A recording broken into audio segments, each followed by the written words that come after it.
Assalamualaikum warahmatullahi wabarakatuh. Perkenalkan, nama saya Anissa Amalia dengan NIM C1C024126. Di sini saya akan mempresentasikan materi PPh orang pribadi. Next. Nah, kita masuk dulu ke pengertian pajak penghasilan.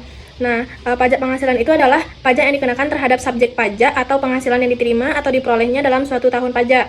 Sedangkan definisi pajak penghasilan menurut Undang-Undang Pajak Penghasilan itu pajak yang dikenakan terhadap subjek pajak atas penghasilan yang diterima atau diperoleh dalam tahun pajak.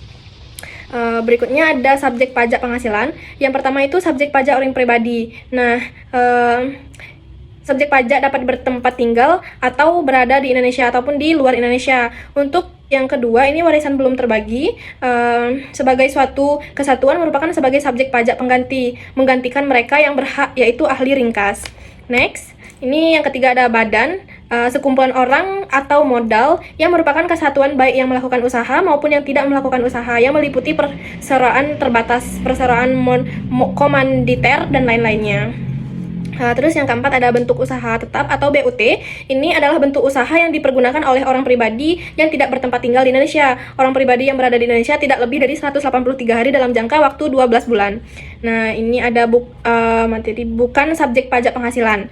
Nah, pasal 3 Undang-Undang PPh mengatur pihak yang tidak termasuk subjek pajak penghasilan adalah yang pertama itu kantor perwakilan negara asing, yang kedua ada pejabat-pejabat perwakilan diplomatik, terus yang ketiga ada organisasi internasional, yang keempat ada pejabat-pejabat perwakilan organisasi internasional sebagaimana dimaksud pada yang ketiga tadi, dengan syarat bukan warga negara Indonesia dan tidak menjalankan usaha, kegiatan, atau pekerjaan lain untuk memperoleh penghasilan dari Indonesia.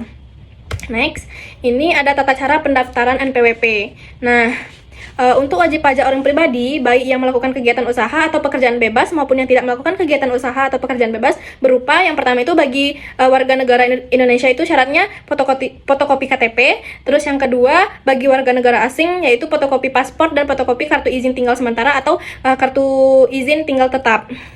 Nah, untuk wajib pajak orang pribadi wanita kawin yang dikenakan pajak secara terpisah karena hidup terpisah-pisah berdasarkan keputusan hakim, itu syaratnya fotokopi KTP. Terus yang ketiga ada untuk wajib pajak wanita kawin yang dikenakan pajak secara terpisah karena menghendaki secara tertulis, itu fotokopi KTP, fotokopi kartu NPWP suami, terus fotokopi kartu keluarga, akte perkawinan, terus fotokopi surat perjanjian pemisahan penghasilan dan harta. Next, ada objek pajak penghasilan. Nah, objek pajak penghasilan itu adalah yaitu setiap tambahan kemampuan ekonomis meliputi tapi tidak terbatas pada yang pertama itu penggantian atau imbalan seperti gaji, upah, tunjangan. Terus yang kedua ada hadiah dari undian atau pekerjaan dan kegiatan. Terus yang ketiga laba usaha, terus keuntungan karena penjualan atau pengalihan harta. Terus yang terakhir ada bunga seperti bunga, dividen, royalti, dan sewa gitu.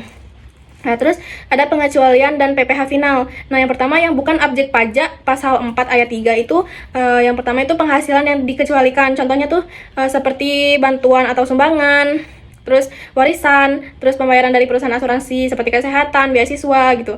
Terus yang ini ada pajak dikenakan langsung dan selesai. Itu contohnya seperti bunga deposito, terus tabungan dan bunga obligasi. Next, di sini ada penghasilan tidak kena pajak atau PTKP. Nah, untuk wajib pajak orang pribadi itu penghasilan sebesar 54 juta. Nah, PTKP adalah pengurangan penghasilan neto sebesar penghitungan PPh terutang. Terdapat tambahan untuk status kawin itu 4.500.000. Terus untuk istri bekerja dan penghasilan digabung itu 54 juta. Untuk tanggungan itu 4.500.000. Minimal tanggungan itu 3 orang.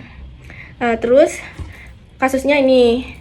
Di sini bisa kita lihat contohnya Tuan Leo, dia sebagai karyawan, istrinya Baby, dia tuh sebagai notaris, penghasilannya digabung, tanggungannya ada Putri Kenzo, itu anaknya, yang Putri lahir 2012, yang Kenzo lahir di 11 Juli 2020.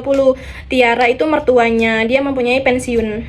Terus untuk perhitungan PTKP itu status PTKP ditentukan pada awal tahun pajak. Untuk wajib pajak orang pribadi itu sebesar 54 juta dan status kawin 4.500.000 dan istri digabung itu 54 juta. Tanggungan putrinya cuma 1. Jadi 4.500.000. Jadi hasilnya setelah dijumlahkan itu 117 juta. Kenapa anaknya yang Kenzo sama mertuanya tidak dihitung dalam tanggungan? Karena si Kenzo ini tadi dia lahir di 2020, nanti baru dihitung pas 2021. Untuk mertuanya itu kan nggak dihitung juga karena mertuanya punya pensiun. Selanjutnya Ini ada penghitungan pajak penghasilan. Yang pertama itu norma penghitungan penghasilan neto atau NPPN. Nah, contohnya tuh Nona Inu melakukan pekerjaan bebas sebagai seorang pengacara di Kota Bandung. Pada tahun 2024, berdasarkan pencatatan, Nona Mega menerima penghasilan bruto sebesar 2M. Berdasarkan peraturan Dirjen Pajak di atas, NPPN untuk pekerjaan bebas pengacara dengan lokasi Kota Bandung adalah 51%. Nah, demikian besarnya penghasilan neto Nona Mega tahun pajak 2024 itu 3M dikali sama 51%. Jadi hasilnya 1M 530 juta. Selanjutnya ada penghitungan penghasilan kena pajak. Nah, di sini juga ada contoh, khususnya bagi orang pribadi sebagai wajib pajak dalam negeri diberikan pengurangan berupa PTKP. Dari contoh di atas, menghasilkan neto Tuan Boy tahun pajak 2019 adalah 1M 250 juta. Jika status PTKP Tuan Boy adalah kawin 3 tanggungan, besarnya PTKP adalah 72 juta, sehingga menghasilkan kena pajak menjadi untuk penghasilan neto fiskalnya itu 1M 250 juta dan PTKP kawin tanggung 3 itu 72 juta. Jadi penghasilan kena pajak itu 1M 178 juta. Next, ini ada tarif pajak wajib pajak orang pribadi dan penghitungan PPh terutang. Nah, di sini ada lapisan penghasilan kena pajak atau PKP itu sebesar 50 juta, tarif 5%. Di atas 50 juta sampai 250 juta itu sebesar 15%. Di atas 250 sampai 500 juta itu 25%. Di atas 500 juta itu 30%. Next, ini ada pelaporan PPh dalam SPT tahunan PPh. Jadi, wajib pajak itu menghitung, membayar, dan melaporkan pajaknya sendiri. Dengan batas waktu lapornya, akhir bulan ketiga tahun pajak berikutnya. Ini ada tanggal 31 Maret untuk orang pribadi.